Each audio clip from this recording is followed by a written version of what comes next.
তোমাদেরকে এর আগের ভিডিওতে আমি বলেছিলাম যে জেএনএম ফ্রেশার্স যারা আছো তাদের জন্য নর্থসেটের ভ্যাকেন্সি নোটিশ আসবে। তো নোটিশ অলরেডি অনেক আগেই প্রকাশিত হয়েছে, আমি ভিডিও করতে পারিনি, তাই অনেকে হয়তো জানো না। তো নোটিশটা অনেক আগেই প্রকাশিত হয়েছে, আজকে আমি ভিডিওটা দিচ্ছি। তো ফ্রেশার্সদের জন্য নোটিশ এসেছে, যারা এক্সপিরিয়েন্স আছে তাদের জন্য তো অলরেডি নোটিশ আমি দিয়েছি। তো অনেকেরই মধ্যে এই নর্থসেটের ফ্রেশার্সটা যে এক্সাম দিতে পারবে এই বিষয়টা নিয়ে অলরেডি অনেকেরই মধ্যে অনেক ডাউট আছে, আমাকে অনেকেই মেসেজ করেছিল। তো সেগুলো আজকের এই ভিডিওতে আলোচনা করব। তার সাথে ফ্রেশার্সদের জন্য কোন কোন হসপিটালগুলো রাখা হয়েছে, এক্সপিরিয়েন্সদের জন্য কোন কোন হসপিটালগুলো রাখা হয়েছে, যাদের 1 ইয়ার এক্সপিরিয়েন্স আছে তারা কোন কোন হসপিটালগুলোতে দিতে পারবে, সমস্ত বিষয়টা আজকে আলোচনা করব। ভিডিওটি প্রথম থেকে শেষ অবধি দেখো, সাথে সিএনসিআই কলকাতা সেটাও আলোচনা করব। তোমাদেরকে কিছু কথা এর আগে আমি বলে নিই, তাহলে তোমাদের বুঝতে সুবিধা হবে, অনেকেরই অনেক ডাউট আছে। প্রথমত হচ্ছে যে সবার জন্য যাদের এক্সপিরিয়েন্স আছে 2 ইয়ার 50 বেডের হসপিটালে, যাদের এক্সপিরিয়েন্স নেই, যাদের 1 বছর এক্সপিরিয়েন্স আছে, সকলেরই জন্য এক্সাম একটাই, সেটা হচ্ছে নর্থসেট। কোশ্চেন পেপার একই, সবার যেমন কোশ্চেন পেপার সেরকমই, এক্সামের টাইমও একই, সেই কম্পিউটারের সামনে বসে এক্সাম দিতে হবে, সব কিছু একই। ওয়েবসাইট সবার জন্য এক, সবাই একটা ওয়েবসাইটে ফর্ম ফিল আপ করবে, একই রকমভাবে ফর্ম ফিল আপ করতে হবে, বোঝা গেল? কাউরির জন্য আলাদা নয়।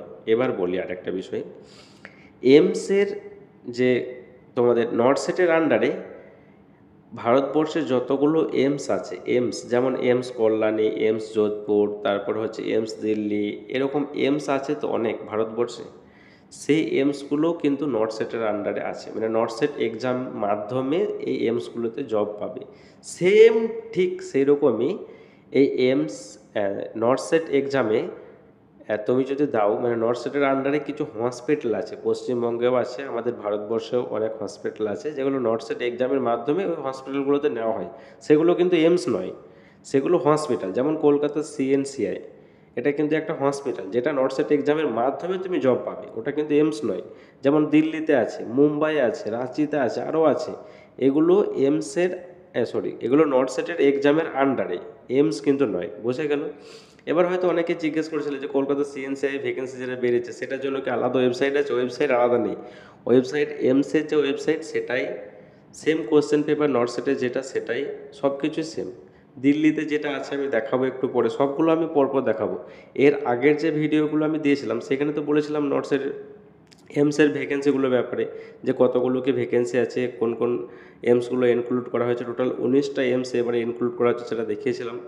তো এমসের জন্য কি হবে না, এমস যতগুলো আছে সেগুলোতে জিএনএমদের ক্ষেত্রে 2 ইয়ার এক্সপিরিয়েন্স 50 বেডের হসপিটাল, প্লাস তোমাদের যারা পোস্ট বেসিক বিএসসি বিএসসি আছে তাদের কোনো এক্সপিরিয়েন্স লাগবে না। কিন্তু এই যে হসপিটালগুলো আজকে আলোচনা করব, এই হসপিটালগুলো কোনোটাতে কী হয়েছে 1 বছর এক্সপিরিয়েন্স, কোনোটাতে এক্সপিরিয়েন্স চাই না, আবার কোনোটাতে 2 বছর এক্সপিরিয়েন্স, এরকমভাবে মেনশন আছে।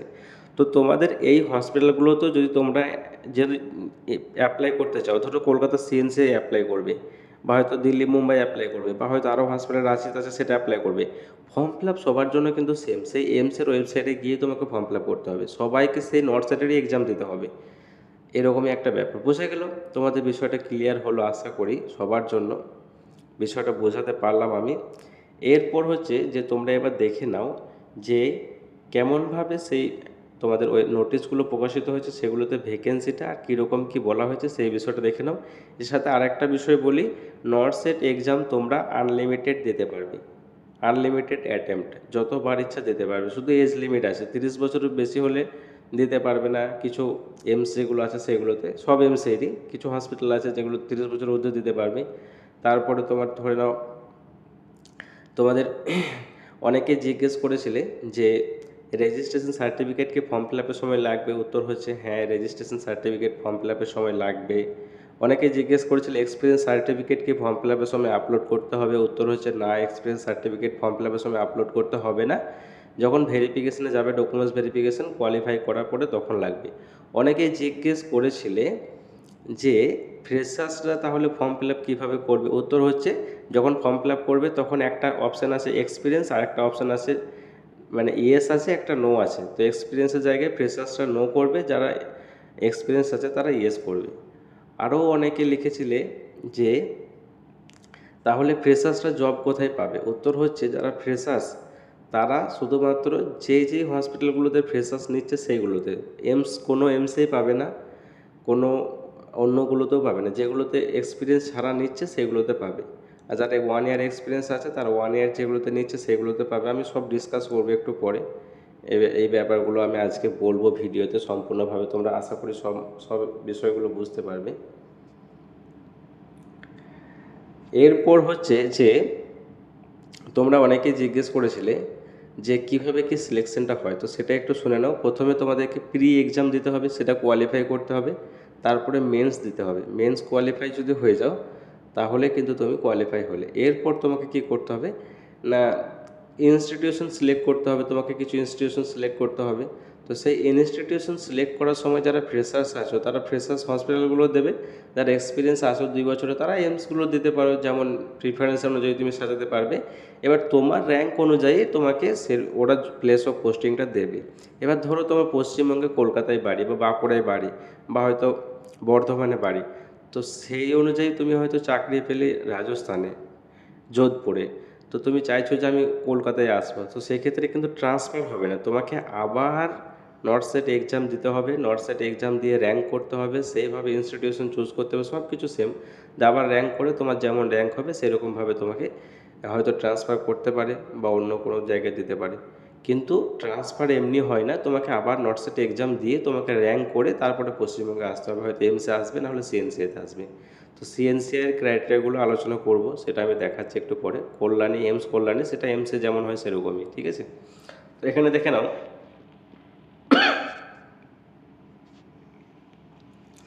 এটা কি বলা হয়েছে দেখো না, এটা রাঁচি, এটাও নর্থ সেটেরই আন্ডারে আছে। এখানে বিএসসি, এখানে দেখে নাও বিএসসি আছে, আর এখানে জিএনএম আছে, আর এখানে কি বলা হয়েছে যে 1 ইয়ার 50 বেডের হসপিটালে এক্সপিরিয়েন্স লাগবে। বোঝা গেল এখানে। এখানে দেখে নাও তোমাদের এজের ব্যাপারে বলা হয়েছে। বাকি সমস্ত বিষয়গুলো তোমরা এখানে একই রকমই, তোমাদেরকে আমি দেখাচ্ছি একটু। এই দেখে নাও, এখানে তোমাদের 12ই এপ্রিল কিন্তু স্টেজ 1 প্রিলিমিনারি হবে, আর 2 মে কিন্তু তোমাদের মেন্স এক্সাম হবে। অনেকে জানো না যে এক্সাম কবে হবে, এটা কিন্তু এক্সামের ডেট দিয়ে দিয়েছে। তারপরে তোমাদেরকে আমি বলে দিই যে 17 তারিখ হচ্ছে লাস্ট ডেট এক্সামের। এটা হচ্ছে ফর্ম ফিল আপের 17 তারিখ লাস্ট ডেট, ঠিক আছে। তোমাদেরকে ভ্যাকেন্সিটা আমি এরপর দেখাবো যে কতগুলো কোন কাস্টের ভ্যাকেন্সি আছে, সেগুলো আমি তোমাদেরকে দেখাবো। এই ভ্যাকেন্সিটা আমি তোমাদেরকে প্রত্যেকটা নোটিশে দেখাবো, তাহলে তোমরা আশা করি বুঝতে পারবে যে কোথায় কতগুলো ভ্যাকেন্সি আছে। এখানে দেখে নাও টোটাল 8টা ভ্যাকেন্সি আছে, ক্যাটাগরি ওয়াইজ ভ্যাকেন্সিগুলো দেওয়া আছে, তোমরা দেখতে পাচ্ছ। এর পরের নোটিশটা তোমরা দেখে নাও এবার। এটা দেখে নাও মুম্বাইয়ে, এখানে তোমাদের কি বলা হয়েছে, কোয়ালিফিকেশন কি কি লাগবে দেখে নাও। এখানে যারা তোমরা জিএনএম করেছো, জিএনএম তোমাদের যে কোনো স্টেটে রেজিস্ট্রেশন থাকলেই হবে। 18 থেকে 35 বছর। আমি বললাম না যে কিছু কিছু হসপিটাল আছে নর্থ সেটের আন্ডারে 30 বছরের ঊর্ধ্বেও ক্যান্ডিডেট নেয়, যেটা দেখে নাও এখানে দেওয়া আছে। এক্সাম ফিস তোমাদের দেওয়া আছে, অ্যাপ্লিকেশন ফিস 3000 টাকা, সেটাও দেওয়া আছে। তো এখানে কিন্তু কোথাও এক্সপিরিয়েন্স লাগছে না, দেখতে পাচ্ছ এখানে এক্সপিরিয়েন্স কিন্তু লেখা নেই এসেন্সিয়াল কোয়ালিফিকেশনে। এখানে আরও বিষয় দেওয়া আছে তোমাদের, সেগুলো সবই সেমই আছে। 17 তারিখ লাস্ট ডেট ফর্ম ফিল আপের। ফর্ম ফিল আপ কিন্তু একটাই ওয়েবসাইট, আমি বললাম এই যে আমি তোমাদেরকে দেখালাম যে ফ্রেশার্স, তার মানে এই নয় যে ফর্ম ফিল আপ এই ওয়েবসাইটে করতে হবে। ফর্ম ফিল আপের ওয়েবসাইট একটাই, এমসের যে ওয়েবসাইট সেই ওয়েবসাইটে ফর্ম ফিল আপ করতে হবে। দেখে নাও ভ্যাকেন্সি আছে টোটাল 3টে, ইউআর, ওবিসি আর এসসি। এরপরে তোমাদেরকে দেখাবো আবার, এটা দেখে নাও হসপিটালটার নাম হচ্ছে এইটা, ঠিক আছে, নিউ দিল্লি। তো এখানে দেখে নাও বিএসসি অথবা পোস্ট বেসিক বিএসসি দেওয়া আছে এখানে। আর এখানে বলা হয়েছে জিএনএম করতে হবে, তার সাথে 1 ইয়ারের 50 বেডের হসপিটালে এক্সপিরিয়েন্স তোমাদের লাগবে, ঠিক আছে। এটাও দেখে নাও 30 বছর ঊর্ধ্বে ক্যান্ডিডেটে অ্যাপ্লাই করতে পারবে, 18 থেকে 35। তাহলে যাদের 2 বছর এক্সপিরিয়েন্স নেই 50 বেডের হসপিটালে, তারা কিন্তু 1 বছর এক্সপিরিয়েন্স 50 বেডের হসপিটাল থাকলে তোমরা এই হসপিটালের জন্য এই হসপিটালে তোমরা এলিজিবল, মানে তোমরা যদি কোয়ালিফাই করো তাহলে এই হসপিটালে জব পেতে পারো, ঠিক আছে, পেতে পারো। তোমার যেমন র্যাঙ্ক করবে সেরকম তোমাদেরকে প্লেস অফ পোস্টিংটা দেওয়া হবে। এমন নয় যে তুমি কোয়ালিফাই করলেই তোমাদেরকে এখানে দিয়ে দেওয়া হবে, এরকম নয়। যেমন র্যাঙ্ক করবে সেরকম দেওয়া হবে, সেটা অনেক পরের ব্যাপার, সেগুলো তোমরা পরে ডিসকাস করবো। এখানে দেখানো টোটাল 56টা ভ্যাকেন্সি আছে।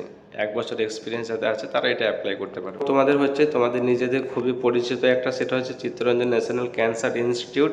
এটার জন্য অনেকে জিজ্ঞেস করেছিল। এটার আমি বলে দিই এখানে বিষয়টা, এটা অনেকেরই ডাউট আছে যে এটা হচ্ছে যাদের অঙ্কোলজি ডিপ্লোমা একটা কোর্স হয়, যেমন ধরো কার্ডিওথোরাসিক নার্সিংয়ের ওপর একটা ডিপ্লোমা কোর্স হয়, তারপরে ইনফেকশন কন্ট্রোলের ওপর একটা 1 ইয়ারের ডিপ্লোমা কোর্স হয়, সেই রকম অঙ্কোলজি নার্সিংয়ের ওপর একটা 1 ইয়ারের ডিপ্লোমা কোর্স হয়। সেই কোর্সটা যদি করা থাকে তবেই অ্যাপ্লাই করতে পারবে, না হলে পারবে না। এই কোর্সটা লাগবে, তার সাথে তোমাদের কি হবে, বিএসসি বা post basic BSc without experience apply করতে পারবে। যারা জিএনএম করেছো 2 বছরে 50 বেডের হসপিটালে এক্সপিরিয়েন্স লাগবে কলকাতা সিএনসি এর জন্য। এখানে আরেকটা বিষয় বলি, 30 বছর ঊর্ধ্বে ক্যান্ডিডেটরা অ্যাপ্লাই করতে পারবে। যে কলকাতা সিএনসিআই কিন্তু প্রত্যেক বছর এই ক্রাইটেরিয়াটা রাখে, যেহেতু এটা হচ্ছে তোমার ক্যান্সার হসপিটাল, সেই জন্য এখানে অঙ্কোলজি এক্সপিরিয়েন্সটা চাই। আর একটা বিষয় হচ্ছে যে এই যে তোমরা এখানে দেখতে পাচ্ছ, এটা দেখে নাও ভালো করে খুব সুন্দরভাবে।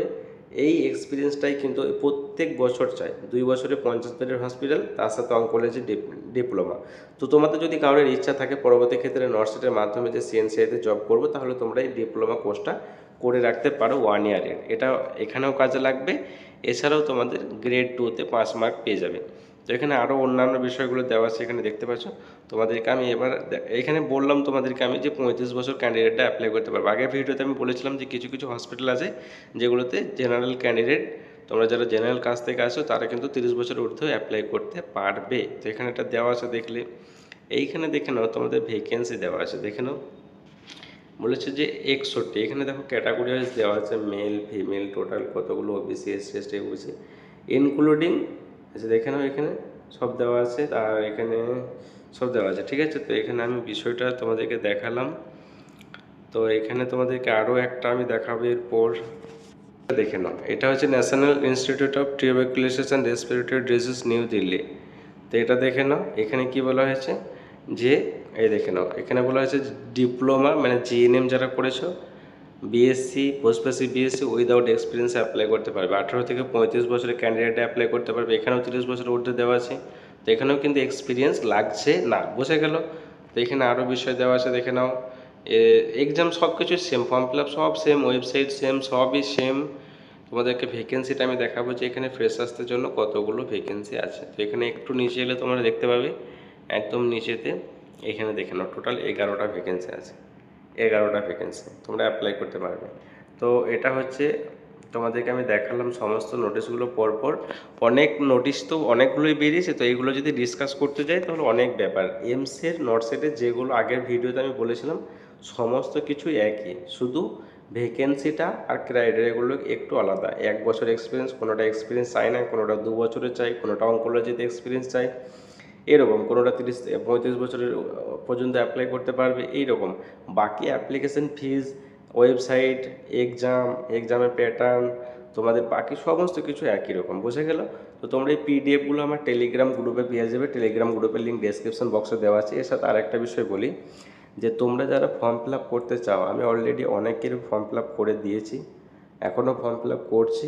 তোমরা যদি চাও যে আমাকে দিয়ে ফর্ম ফিল আপ করাবে, আমি তোমাদের ফর্ম ফিল আপগুলো করে দেবো তোমাদের সুবিধার্থের জন্য। অনেকে রিকোয়েস্ট করেছিল, তাই আমি ফর্ম ফিল আপটা করে দিচ্ছি। অনেকেরই অসুবিধা হচ্ছে অনেকেরই ফর্ম ফিল আপ করতে।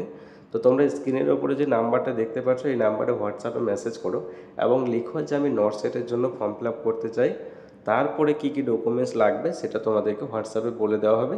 তোমরা সেই ডকুমেন্টসগুলো পাঠাবে এবং তারপরে তোমাদেরকে ফর্ম ফিল আপ করে দেওয়া হবে। টাকা অনেক বেশি লাগবে না, খুবই অল্প টাকায় তোমাদের ফর্ম ফিল আপ করে দেওয়া হবে এবং সঠিকভাবে সমস্ত কিছু করা হবে, বোঝা গেল। এরপর যদি কারোর কোনো জায়গায় ডাউট থাকে তাহলে কমেন্ট সেকশনে কমেন্ট করে জানাও। আর ভিডিওটি বন্ধুদের মধ্যে শেয়ার করে সকলকেই এই ইনফরমেশনগুলি জানিয়ে দাও। Thank you.